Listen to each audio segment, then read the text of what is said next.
All right, before we get into our scheduled lineup, we have Commissioner Doug Ingles here. He'd like to share some things with us, and we appreciate you coming tonight, Doug. Come on up.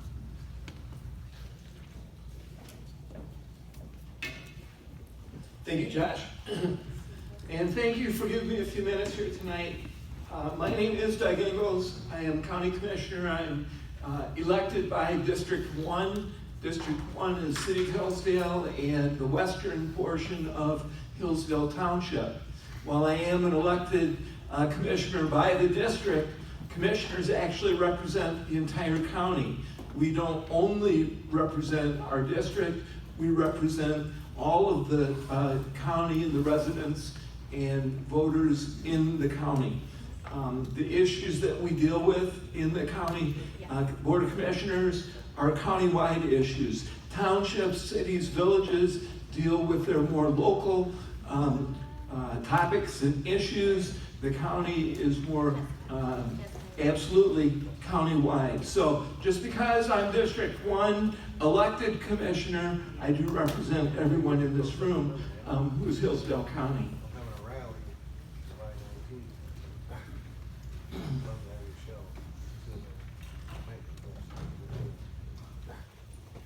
I'd like to start with a question. Shall the County of Hillsdale issue its limited tax obligation bonds in one or more series in the aggregate principal amount of not to exceed $15,500,000 to finance all or part of the construction of a new community mental health facility? That is the question that is being discussed. It's being pushed, isn't it? Worked on as we speak. Commissioners have voted several times on whether to move forward with a bond or not. We've had 3 votes. It's been a split vote each time. Twice it was 3-2 no. Once it was 3-2 yes. The 3-2 yes is what initiated the process of moving forward with the issuance of a bond. What I wanted to mention and talk about tonight is the timeline and the process that's moving forward as we speak. And I'm going to go through the dates and the activity of each date so that you can have a good sense of where it's going and where we are and where it's headed. On May 13th, Board of Commissioners adopted what they called a notice of intent. The notice of intent started the process of proceeding towards issuance of a bond. On May 20th, in the Hillsdale Daily News, the notice of intent was published. With that publishing of the notice of intent, that started a 45-day window of which signatures and petitions can be filled out to bring the vote to the ballot, which would be a vote of the people rather than just a vote of the Board of Commissioners. As we move through the timeline, on May 21st, the bond specifications were sent to Dickinson Wright, which is the bond counsel and the agent of the bond. Also on May 21st, preliminary official statements requested sent to the county, the information of the bond. On June 11th, the draft bond authorizing the resolution will be sent to the working group. The working group is the Board of Commissioners. June 17th, distribute initial draft of the preliminary official statement to the working group for review and comments. June 17th, request the rating from Standard & Poor's. June 26th, comments are due on the preliminary official statement by the working group, again, Board of Commissioners. On July 1, the second draft of that statement come out of the working group, request of notice of sale, legal opinion, and CDU from Dickinson Wright. Which brings us to July 7th. July 7th is the last day that they call the referendum period, which is the gathering of signatures, expires on July 7th. On July 8th, it's scheduled for the bond authorizing resolution to be adopted by the Board of Commissioners. During the 45-day window, of which we've got about 30 days left to collect signatures, if enough signatures are collected, then it will go to a vote of the people. At that point, on July 8th, I don't really know if there will be a vote or there won't be a vote. But I do know that if we have enough signatures, then it will go to a vote of the people. We need approximately 3,780 signatures. The goal is to try and get 4,000 signatures, maybe 4,500 signatures. Others will talk about that later tonight. But that date of July 7th is a very important day. Moving forward, on July 9, the rating call with Standard & Poor's. Also July 9th, due diligence call. July 14th, final draft. 7/17, the rating was received from Standard & Poor's. 7/21, the preliminary official statement is sent to the working group for final review, comments, and sign-off.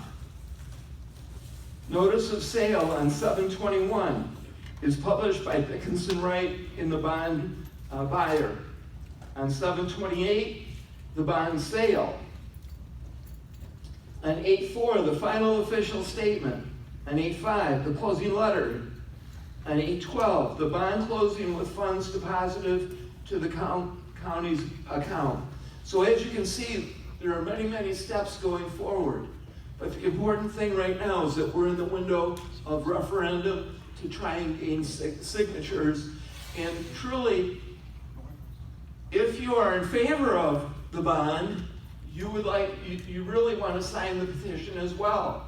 Just as if you are not in favor of the bond, to sign the petition. Reason being, historically, the commissioners, as I mentioned earlier, have voted 3 times. It was 3-2 each time.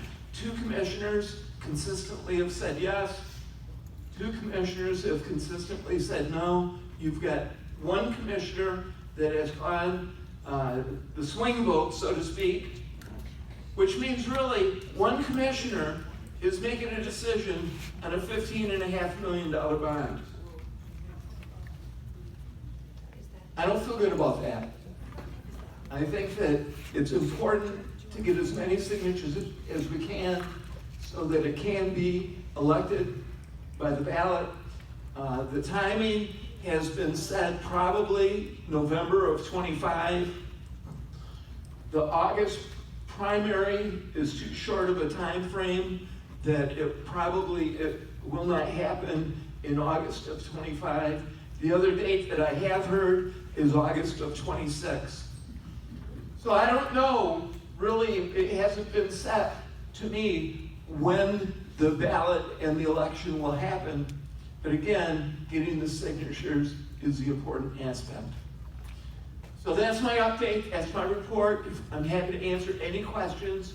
I'm not able to stay tonight after. I have 2 more meetings actually this evening.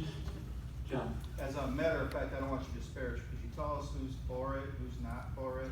It's public record. Commissioner Leininger, Commissioner Leininger was a yes. Commissioner Wiley was a yes. Commissioner Benzine was a no. Commissioner Ingles was a no. Prior to January 1, Commissioner Laningus was the District 2 commissioner. He voted no twice. Commissioner Collins, which is now the current District 2, voted yes. Okay. And so that's how the vote went. And again, that's all public record. Okay, so this is my next question, is my last question. How confident are you the public wants to vote no on this? So we can go through all this work with the signatures, which is an awful lot to ask out of us. It is. If anybody knows what it takes to get signatures, it's a lot of work. I'm not saying we can't do it, but the community hasn't been good to us. You know, John, I don't have an answer. Here's Doug's answer. And Doug's answer is that as a commissioner, I cannot, in my own mind, come to the conclusion that one commissioner, first of all, that 5 commissioners are deciding a $15.5 million bond. I don't feel good about that in the first place. In the second place, for one commissioner to be the deciding vote. But do you think the average citizen cares? Well, you know, I can't answer that. But all I can do is everything I possibly think is right in order to accomplish what I think needs to happen. I just, as a commissioner, I am asked to say yay or nay on a variety of issues. And in this particular issue, it shouldn't be my vote. It should be the people's vote. And if it doesn't happen that way, I still have done everything I possibly can. And that's my charge. And that's my promise. And that's my effort that I've done every single day. My question, whenever I am asked to say yay or nay, the first question I ask myself is, what's best for Hillsdale County? And many people can disagree with my yay or disagree with my nay, but to disagree with my process by which I get to that spot, I feel good on every single question that I've done for Doug and for the representation of the county that I'm supposed to do to get to my answer of yay or nay. That's what I try and do, John. No, I don't take this personal, and this isn't an attack on any one person. But one of the biggest complaints I've heard since I've lived here is there's not enough people that come to the county board meeting. Heard it from a lot of the people that have warmed those chairs with their butts year after year after year. And so when an issue comes up and a whole bunch of people take time off work to show up, more than they've ever seen, and speak against it, last I knew, all 5 of those people are still referred to as representative. And unless that has changed in the dictionary from what I remember it said, that 3-2 vote was absolutely bogus. That's somebody that's not listening to the people, that's doing their own personal agenda, and is not a representative by any shape or form or definition that I know. Thank you. Mr. Ingles, if I may. Yes, I remember I think it was 2 meetings, maybe 3, I might have missed one ago, that you informed the body that you had received 75 emails, every one of them against. I can talk about that. And I recall your statement being, what part of no don't we understand? So I do appreciate your action. So I initially received 75 emails. For the second, that was for one of the particular votes that we had. The second round of votes that we had, I had even more emails. I ended up with about 125 emails, and I answered every single one. And of the 125 that I got, there were 2 that were for the county supporting a bond for Lifeways, and there were 123 that did not. And I did vote no. One more question for Doug, and then he's got to roll. So. Thank you. Yes, sir, Lance. This ain't so much a question, more of a statement that I don't get to do very much about in this county. I just want to thank you for actually representing the people and doing your job. We all appreciate it. Well, I can tell you that it's not easy. No, it is not. This is tough. And this particular, there's way wide extremes. And I try and be of the position that I'm not judging Lifeways. Others judge Lifeways. I am not judging Lifeways. This is a financial question that we cannot we cannot afford if for some reason Lifeways cannot make a payment, the county is liable. That's been said straight up from the attorneys. The Hillsdale County is liable. The payment, by my calculation, which was confirmed by the bond counsel, is $1,067,000 annually. We don't have that kind of money. That'll be, as said by one of our financial advisors, would be disastrous for Hillsdale County. Two quick questions, they should be quick and easy. I'm just trying to get the numbers straight that I've heard running around. The county commissioner, the county budget is like 16 million-ish. Thereabouts. And Lifeway's budget is around 120 million-ish. Yeah, that makes it sound like they can afford to make their payments. I just wanted to make sure that was right. Okay, thank you. Yeah. Yes, sir. Why does Lifeways need their bond guaranteed by the county? Why can't they stand on their own 2 feet with their big budget? It's been said by Lifeways that they will get a better interest rate because of the county bonding. And the interest rate difference is, by their calculations, over the 20 years, it's been said $4 million. I've heard $3 to $7 million. It depends on what actual the interest rate is. I just say stand on your own, pay the extra interest. Yeah, but that's the reason. To answer your question, they are trying to get a better interest rate, which frees up a certain number of dollars annually.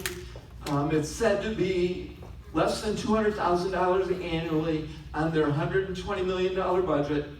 And the statement from Lifeways is that they will be able to provide more services as a result. Does that 120 million include Jackson County Life? Yes. It does, okay. Still, yes. Lance, something else? More along the lines of because it looks like our federal government is hopefully starting to cut things. This is what everybody's worried about, right? If they cut Lifeway's budget, they won't be able to make their payment, which would make Hillsdale liable for the $1 million. And if we're liable for $1 million that we don't have to pay that, you would have to raise taxes on other things to have money to do that. I don't know that we can raise taxes. What would happen is we would slash other services. And what services might be slashed? Well, an example, Sheriff's Department. So if Yeah, I was going to answer my own question. Okay. To help you. It was kind of a rhetorical question. Right. You know, and the services that would be slashed, if you look at what the highest and greatest budget item is, it is public safety. So naturally, public safety would be one that would be absolutely cut in order to help make that payment, without question. And then it would go across the board, you know, in order to proportionately reduce whatever needs to be reduced to make the payment. So, and that's a great question, in that 97% of, by Lifeway's numbers, 97% of their money is federal money. It's Medicaid money. And so as a result, let's say it goes down to 75%. That's still a substantial number of dollars when you're talking $120 million annually. And the projections that I saw in November when Lifeways first started talking to each individual commissioner showed that in 2024, their budget was approximately $104 million, 2025, $120 million, over the course of 20 years, it progressed and increased through the years. Initially, if you just use $100 million for 20 years, that's $2 billion. The numbers that were projected as revenue that Lifeways presented to me, as it increased over the course of the years, it was $4 billion over the 20 years. So in some regards, you think, why in the heck do they need to borrow money? They should just be able to pay for what they need to pay. How they're running it. Well, so the other aspect of that is that we, through the years, can't afford a default. Right. And we don't want the building. It's been said, well, you'll get the building back. Well, we don't want the building. We can't afford the building in the first place. If we can afford the building, we build the building. You know, it's said that annually their revenue surplus is $3 or $4 million. If they can't afford to purchase a $15 million building yet, save your money for 3 or 5 years. And then you've got 20 million to work with, or 10, or 15. So to me, the process that's going is not down the right path, which is why I take the position that I take. Well, and that's why I come to speak to you this evening. And it's not like, if you show up to any bank with a couple $1 million and ask for a loan, they're most likely gonna give you that loan. So it's not like they aren't gonna get the money for the building that they wanna build. Just don't get it from us. So it's speculation on what they can and can't do. I can't speak for what Lifeways can and can't do, but what I can speak about is what the process that isn't the right process for 5 commissioners, or essentially 1 commissioner, to make a $15.5 million decision. That's not the right way to do it. The right way to me is for everyone to vote. Mr. Ingles, there's one other aspect I don't think I've heard talked about much. And I'm assuming this, but if we do back this bond, certainly that would limit the county's ability to sell other bonds. Okay. That's well said. However, the reality is this. The county has borrowing power of up to approximately $300 million. It's not the borrowing that is the question. It's the paying back of what you borrow. If you can't afford to borrow it, you can't borrow it. So the real cap is what can we afford on the pay down. Thank you. Thanks, Doug.